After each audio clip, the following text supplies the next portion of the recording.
Bismillahirrahmanirrahim. Assalamualaikum warahmatullahi wabarakatuh. Waalaikumsalam warahmatullahi warahmatullahi wabarakatuh. wabarakatuh. Alhamdulillahirrahmanirrahim. Wassalatu wassalamu ala asrofil anbiya'i wal mursalin wa ala alihi wa sahbihi wa barik wasallam. Amma ba'du.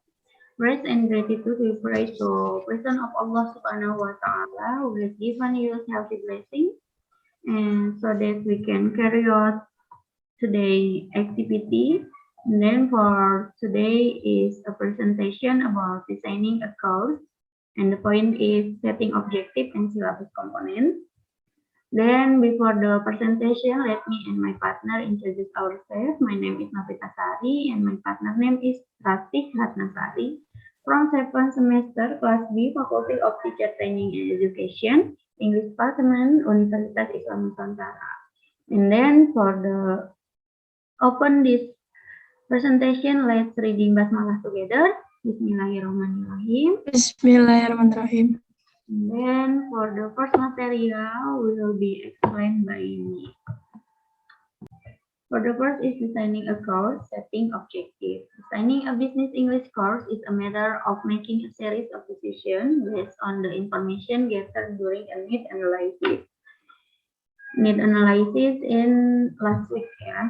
This is useful for deciding specific goals or aims and objectives. What is aim or goal? Aim are general statement about why something is happening. For example, a student learning to write an email, it means that the student has the goal of making a good email. Because what? Because it was mentioned that he was learning to email. Then the aims or goal must be specific, measurable, achievable, relevant, and on time. And then in business English course, usually use performance or behavioral objective. For example, the staff will learn to how to make the appointment with customer. And then sometimes also use teaching or training objective that, unlike performance objective, usually do not define what the learner will do at the end of the course. The aims of this course is to learn to negotiate with foreign customer or foreign partner, as follow awareness raising for the different types of negotiation, and then understanding of general strategy and tactics, then ability to listen actively. It means listen with foreign partner or customer, and ability to clarify and summarize. But some of the objectives of this course can be seen not only from what has been learned or focused on students, but change in the workplace. Business results also resulting from the training that has taken place. Then, for the business English teacher, there may be some practical obstacles. One of which is that the teacher may only be able to point out these obstacles if the objective can be achieved after the course starts. We can see that teacher training in various ways in the context of learning will be a picture. A picture it means example in the company, or example the punctuality of being present while studying. This is also very important in a company. Then for the second material will be explained by Ratih Ratnasari.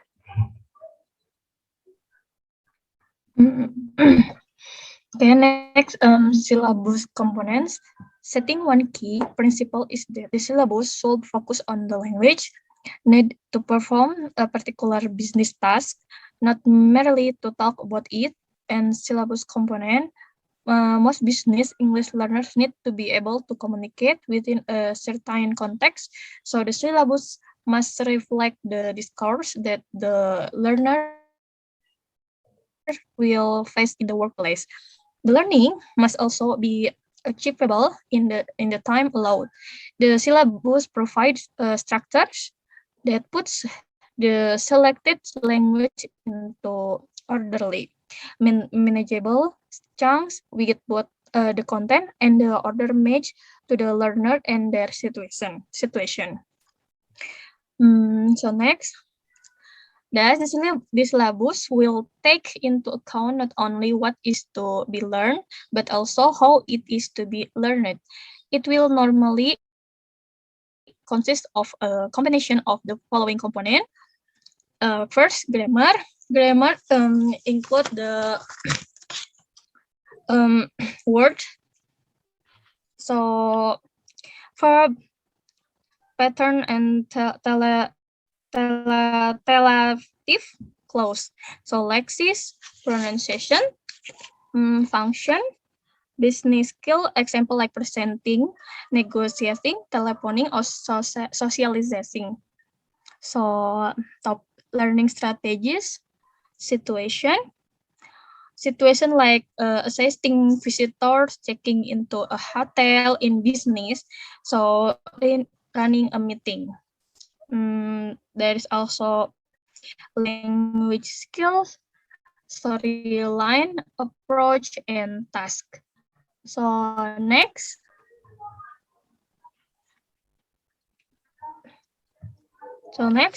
the organizing the syllabus. Determining the order of the syllabus can be done in different ways. A common way is to put the simple things. For example, like a grammar tense which appears straightforward may be taught before a concept that appears to be more complex. So next, familiarity might also be a guideline. It might make sense for learners to cover familiar situation or topic before unfamiliar ones. For example, it is probably easier for a learner to give a presentation on his or her own job than on something which might be less familiar, such as business, ethic, or politics. So there's also sometimes the order is based on need. If the course is going to take several months, it might be wise to cover areas of a higher priority first. So there's also, and the last, it is useful if the syllabus can be divided into teaching blocks that have their own aims or objectives.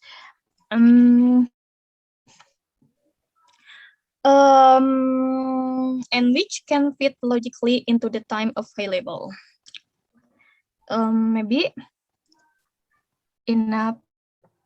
Next, the conclusion for this material. In this chapter, we have looked at the importance of setting aims and objectives, and then note that a syllabus involves making decisions about what is to be covered and in what order. Then look at the components that might go into the syllabus, include grammar, lexis, pronunciation, punctuation, business skills, topic learning strategies, situation, text, language skills, intercultural skills, storyline, and task.